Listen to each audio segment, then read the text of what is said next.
Vamos a volver sobre un asunto que anunciábamos. Una decisión que ha sorprendido. Un juez de la Corte Superior ha votado para que Pedro Castillo sea excarcelado. Y la pregunta que nos hacíamos es, ¿el Poder Judicial podría eventualmente, si se consiguen los votos a favor de los recursos que se está presentando a favor de Castillo, podría restituirlo, podría sacarlo de prisión? El doctor Alberto Borea está con nosotros para aclararnos si existe o no esa posibilidad. Bienvenido, doctor Borea, como siempre, un placer tenerlo en el programa. ¿Cómo estás? Gracias. A ver, ¿puede ocurrir o no? Estamos hablando del juez superior Andrés Tapia González, de la Primera Sala Constitucional, y esto ha llevado a que se pida la incorporación de otro vocal.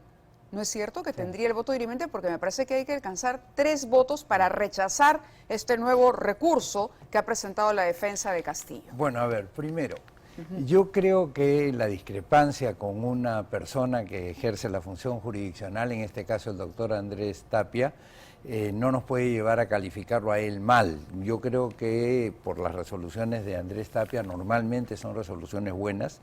Es una persona que conoce derecho constitucional, normalmente y siempre diría yo, de las veces que lo he conocido, sereno, y en consecuencia entremos al tema jurídico propiamente dicho, más que a pretender descalificar a la persona por su posición. No lo has descalificado. Sí, la pregunta que uno se hace es si es posible que el Poder Judicial desconozca una decisión. El tema de fondo es si efectivamente es procedente o no es procedente la acción de habeas corpus que interpusieron en favor de Pedro Castillo. ¿Qué es esta? Y ¿correcto? esta, permíteme, sí, efectivamente, esta es la resolución que lo que resolvió la... Que se pide la nulidad de lo actuado por el Congreso, además.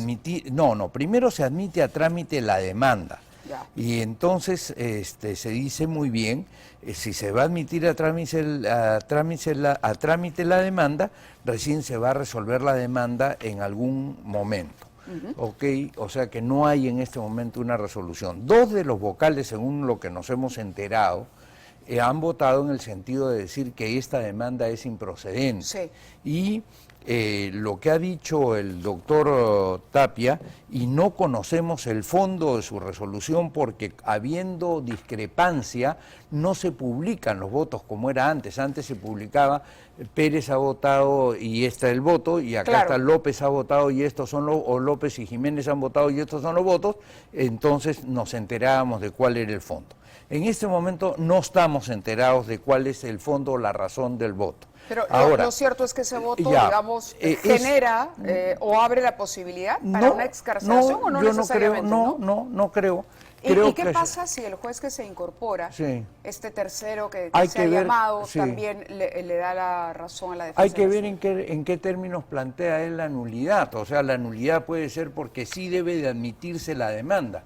Admitirse la demanda no significa que se declare fundada la demanda, significa simplemente que se va a ver el mérito de si existe o no razón para que esa demanda, ese pedido que se le ha hecho al Poder Judicial se declare fundado. En consecuencia, si él lo que está diciendo no es que sea improcedente, sino que hay que mirar el fondo del asunto, entonces, bueno, se mirará el fondo del asunto. Ahora, mi punto de vista es que esa demanda es improcedente. ¿Por qué? Porque el artículo 99 del texto de 1993 establece que existe antejuicio, que es lo que ellos han planteado, me parece, en la demanda, quienes han presentado esto.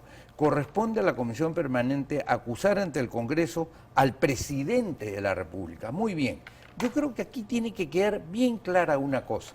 Pedro Castillo, el 7 de diciembre, a las 11:30 de la mañana, no sé, a la hora que comienza a hablar como dictador, dejó de ser presidente.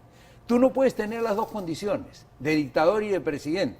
En el momento en que tú dices, me tiro la Constitución, me importa un pepino todos los poderes, el Poder Judicial, el Tribunal Constitucional, dejaste de ser presidente democrático de la República y en consecuencia ya no puedes ampararte en el texto, digamos, de 1993 para decir yo tengo un fuero especial, porque el fuero especial está concebido para un presidente presidente que respeta de la Constitución. Por lo menos que es presidente de la República, puede cometer algunos delitos, puede haber cometido un delito de peculado, pero no ha decidido cambiar el sistema constitucional peruano de una democracia a una dictadura. Es decir, él se colocó fuera de los límites de la presidencia. Él solo abrió la puerta y salió. Ya, eso es, tú no puedes, por ejemplo, si tú él estaba jugando fútbol, ¿no es verdad? Claro. Y en el fútbol tú no puedes agarrar la bola con las manos. Entonces, cuando efectivamente él empieza a hablar, dice, no, el Perú ya no va a tener las reglas del fútbol, sino las reglas del básquet. Y yo quiero que sean las reglas del básquet, y le digo a la Fuerza Armada, a la gente, a todo el mundo. Pónganme canastas. Exactamente. Cambien la cancha. Y agarren la bola con las manos, etc. Más bien si la agarras con los pies, sale del juego, etc.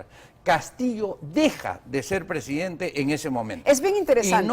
Y no es que el Congreso de la República lo vaca, porque en este caso Castillo se pone al margen.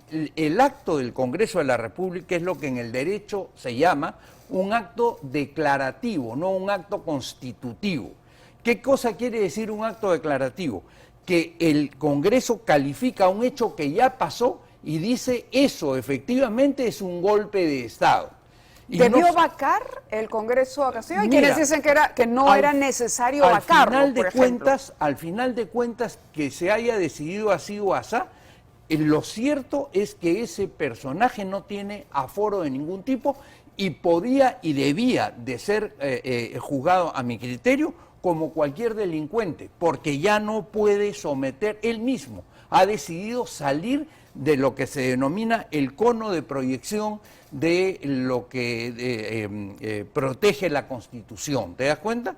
Entonces, eso viene de un jurista de comienzos del siglo pasado que se llama Hans Kelsen. Es interesante porque lo que usted dice me lleva a recordar la situación del ministro del Interior. Sí. Fíjese usted, el ministro del Interior ha dicho, yo no lo comuniqué con la policía, yo no le hice caso, pero ha reconocido haber estado en el despacho presidencial, haber escuchado el mensaje de Castillo y haber quedado un poco a la espera de algo.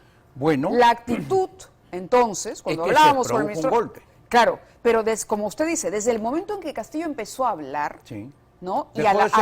Y cuando termina finalmente, ya no era presidente. Entonces, lo que le estaría reclamando hoy la Fiscalía, que está investigando y que busca procesar, entre otros, Betsy Chávez, el señor, el otro ministro Sánchez y al ministro de ese momento de Castillo, el ministro del Interior, es la permanencia. ¿Por qué el ministro del Interior en ese momento no se paró y se fue?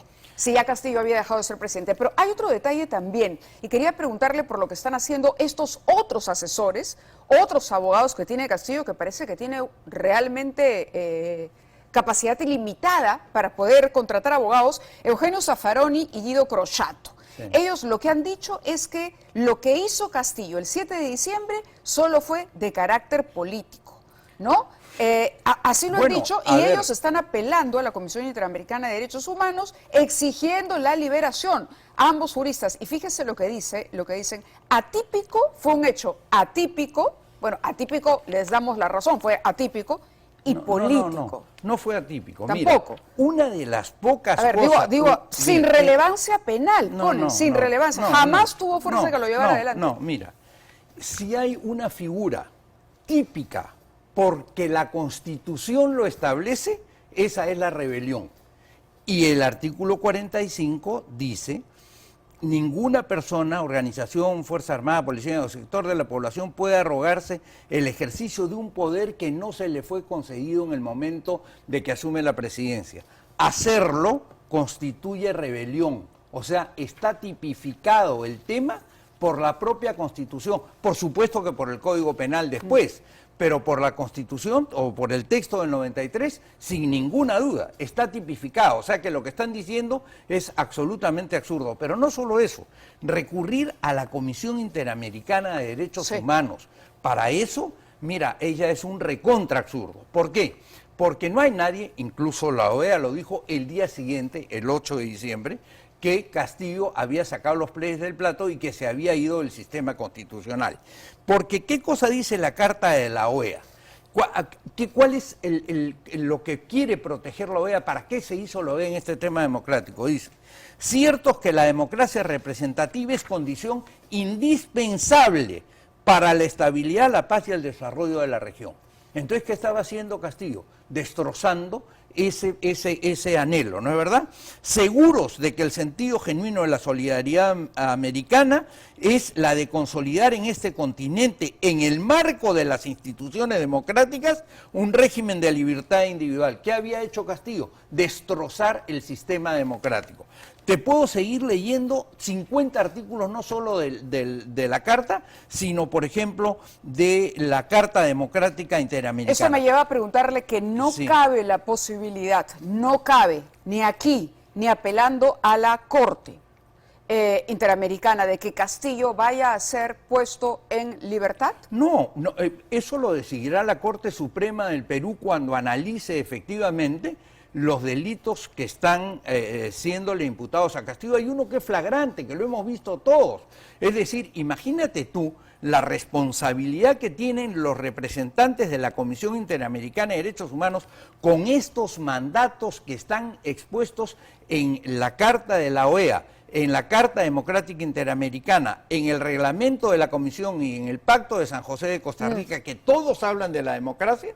Decir, bueno, puede venir un dictador a hacerse de todo el poder. Y la politización que se dice hay en la Comisión Interamericana. Yo espero, efectivamente, y estoy casi seguro, de que por mucha politización que se piense, ninguno de ellos querrá quedar de una manera tan desairada en su propio prestigio como para decirle al resto de América, señores, hagan lo que quieran con el poder porque aquí tienen un grupo de gente que les va a convalidar cualquier cosa.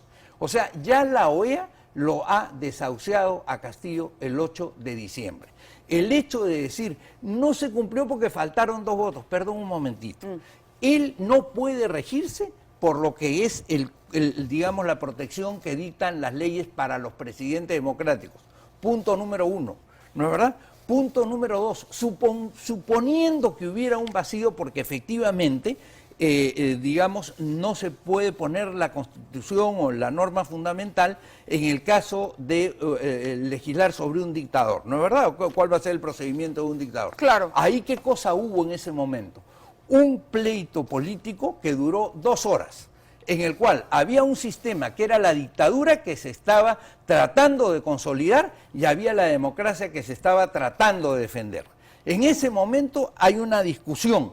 Este deja de tener la protección y este deja de tener la obligación ya de entender a este como efectivamente presidente de la República y en consecuencia lo juzga de acuerdo a su leal saber y entender, pero protegiendo fundamentalmente 2 cosas. El artículo 139 del texto de 1993 señala una cosa que es fundamental en su inciso 8. Hay el principio de no dejar de administrar justicia por vacío o deficiencia de la ley. Queda clarísimo, doctor. Que efectivamente hubo un vacío. ¿Cómo llenas ese vacío? Con el principio democrático. No puedes llenarlo contra el principio democrático, sino tienes que llenarlo con el principio democrático. ¿Y qué hizo el Perú? Es decir, el Perú reunió al Congreso, que es la representación nacional, y por una patada de votos le dijo al sujeto tú dejaste de ser presidente en el momento en que efectivamente diste el golpe de Estado. De acuerdo, Punto. doctor Borea. Cuando llegue ese informe, si es que prospera ese informe de la CID, vamos a invitarlo nuevamente para que nos explique, pero le agradezco de verdad la explicación tan clara que nos ha hecho sobre la situación que habíamos iniciado. O sea, ¿te das cuenta? Habíamos empezado a analizar a raíz de este voto, al margen, por supuesto. Te digo algo, y con esto termino, sé que el tiempo es... Mira, se le hace mucho daño a la causa del Perú cuando se habla de que intentó dar un golpe de Estado. No, dio un golpe de Estado. Le duró 2 horas, porque fíjate tú que él se quedó en el palacio viendo si efectivamente le ligaba o no le ligaba. Pero como no le ligó, se fue. O sea, lo que pasa es que dio un golpe que fue muy breve, pero dio un golpe de Estado. Todo lo que dijo fue un golpe de Estado. Estaba con la banda puesta. Estaba hablándole a los militares, estaba hablándole a los civiles para que se levanten, para que apoyen. En Televisión Nacional y en Palacio de Gobierno. En Palacio de Gobierno, ¿te das cuenta, no? Claro que sí. Entonces no hablemos de intento de golpe de Estado, no señor, golpe de Estado. Y el golpe de Estado se sanciona como golpe de Estado y no se sanciona con paños tibios, porque cuando no se sancionan a los dictadores es cuando tenemos los mayores problemas para establecer una sociedad con armonía y en sana convivencia. Muchísimas gracias, doctor Borea, por acompañarnos con la claridad de siempre. Gracias, buenas noches. Gracias a ti, Maya. Bueno, vamos a ocuparnos de otro tema. Fernando Marcelo, nuestro reportero, se ha puesto a jalarle el hilo a una información que, a ver,